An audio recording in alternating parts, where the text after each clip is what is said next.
California lawmakers gave final approval Thursday to a $6.6 billion plan to urge more school districts across the state to reopen classrooms for their youngest students, though a bipartisan chorus of voices expressed frustration and fear the effort won't fully meet the unique needs of their communities.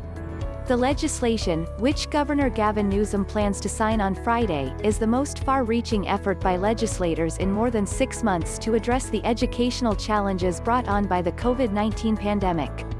It earmarks $2 billion in education funds for elementary schools that offer in-person learning next month, focusing first on students in transitional kindergarten through 2nd grade and ramping up to include older students based on the number of infections in counties.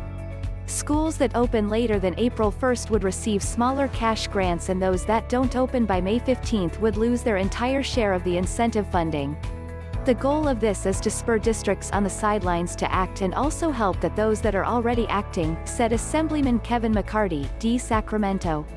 Almost $4.6 billion in the proposal would be allocated to school districts over the next 18 months for programs designed to mitigate the learning opportunities lost to students since the beginning of the public health crisis. The funds could be used to pay for summer school activities and in-person services such as tutoring. California's public and private schools have adopted a patchwork of approaches to teaching students since the academic year began in August. Though state officials provided a few basic guidelines for campus safety precautions and procedures to use in the event educators or students tested positive for the virus, they did not require schools to move from remote to in-person instruction as conditions improved in some communities in the fall.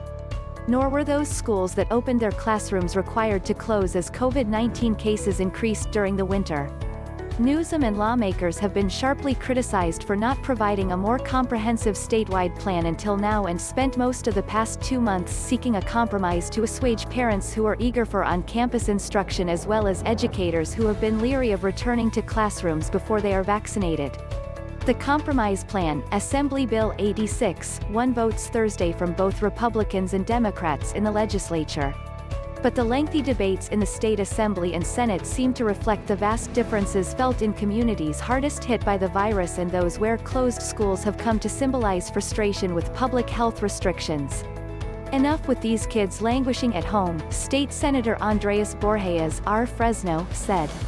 It's not fair and it is destructive to the long-term health of our state.